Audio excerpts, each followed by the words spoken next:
Merci pour l'introduction.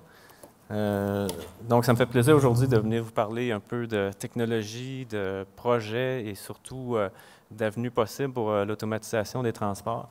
Alors,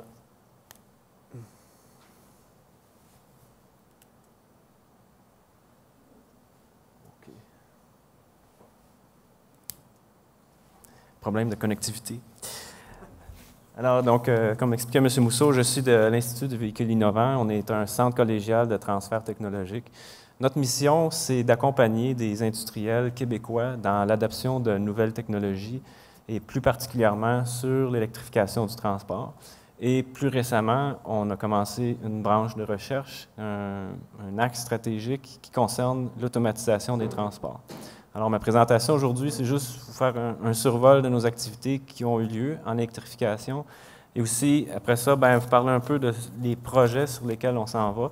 Nous, dans le secteur de l'automatisation des transports, nous, on s'adresse particulièrement au secteur hors route, ce qui est différent du sur-route, donc qui est plus l'objet ici en ce moment.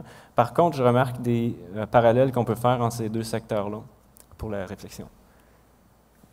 Alors, on est un organisme, on est une vingtaine d'ingénieurs spécialisés en électrification de véhicules. On travaille principalement dans la recherche appliquée, le développement de solutions, puis aussi dans la formation et l'implémentation de technologies. On a 3 axes de recherche, qui sont la traction électrique hybride, également l'intelligence véhiculaire, ce qui est le sujet d'aujourd'hui, et l'efficacité énergétique.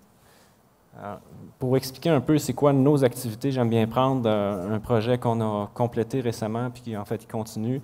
C'est qu'on a électrifié un autobus scolaire, un 72 places, en partenariat avec la compagnie Autobus Lyon, qui est située à Saint-Jérôme également. Et donc, en janvier 2014, on commençait la conception. En juin 2014, on faisait de l'intégration véhiculaire, donc ce qui veut dire de faire le retrait de la motorisation diesel puis transformer ça en véhicule, installer une motorisation électrique. Moi, particulièrement, j'ai participé au développement de la batterie électrique du véhicule. Puis, en septembre 2014, on avait un véhicule fonctionnel juste à temps pour la rentrée des classes. Donc, on est un centre de recherche et développement qu'on peut faire des projets rapidement d'intégration véhiculaire. Puis depuis ce temps-là, on a une quinzaine, c'est environ 10 000 km parcourus dans des conditions hivernales. Donc, c'est un aspect qui a été déjà mentionné, mais au niveau électrification des transports, c'est important aussi. Donc, 2 000 km faits avec des élèves à bord, donc en conditions réelles d'opération. Je dirais que c'est une de nos forces, c'est d'être proche des clients, nos clients étant les fabricants de véhicules. Alors, je vais passer rapidement différents projets moto électriques sur lesquels on a travaillé, pas automatisation, mais véhicules, des bateaux électriques. On a travaillé avec la compagnie Novabus. Je vais passer rapidement, je manque de temps. Donc, on travaille aussi sur des projets de navettes, transport de personnes. Et donc, pour parler plus de l'aspect automatisation, le programme Arion, l'objectif, c'est de développer un axe de savoir-faire dans l'automatisation des transports, secteur hors route, puis éventuellement faire un transfert vers des partenaires. Donc, faire bénéficier des industriels québécois de ce savoir-faire-là. Qu'est-ce que ça veut dire concrètement? C'est différents projets du hors route. On parle entre autres de véhicules agricoles, véhicules de manutention industrielle, véhicules de transport de personnes, des navettes par exemple, dans des aéroports ou des navettes dans des sites historiques. Donc, ça c'est un exemple de navette de transport de personnes. Et pour en arriver au lien avec les véhicules sur route versus le véhicule hors route, les enjeux dans l'automatisation, en fait, les enjeux, je parlais premièrement des opportunités, ça a déjà été discuté amplement, mais c'est de donner une accessibilité, d'augmenter l'accessibilité à la mobilité. Donc, qu'est-ce que ça veut dire en hors route? C'est par exemple la navette autonome. Donc, on peut donner accès à de la mobilité à certaines personnes qui ne l'avaient pas avant. Si on le compare avec un comparable sur route, ce serait le véhicule 100% autonome qui permet, par exemple, à des personnes aveugles de pouvoir avoir accès à plus de mobilité. Une opportunité dans l'automatisation, c'est une meilleure utilisation du temps. Dans le secteur agricole, par exemple, qu'est-ce que ça veut dire? Bien, ça pourrait dire un véhicule qui fait des opérations de désherbage. OK? Donc, y a pas, pour un agriculteur, il n'y a pas de grande valeur ajoutée à enlever des mauvaises herbes. Donc, il y a mieux à faire que faire ça, mais c'est essentiel dans ces opérations.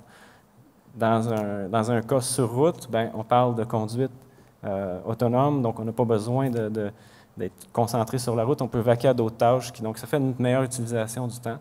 Et puis, il y a aussi une autre opportunité au niveau de la connectivité, dans le suivi et l'amélioration des produits qui sont développés. Si on a un véhicule qui est connecté sur un serveur puis qui permet de transférer des informations sur l'état de fonctionnement puis les données réelles d'opération du véhicule, bien, ça nous risque de nous permettre de développer des produits qui ont une meilleure qualité. L'enjeu, puis je vais terminer là-dessus parce que je crois qu'on va ouvrir sur la discussion, bien, les enjeux, moi, le principal enjeu que je retiens jusqu'à maintenant, c'est que je sens que parfois, il y a un gap, il y a un décalage entre les promesses qu'on fait au niveau de la technologie, puis qu'est-ce que le public comprend de ce que c'est, puis sa capacité à adopter ces technologies-là.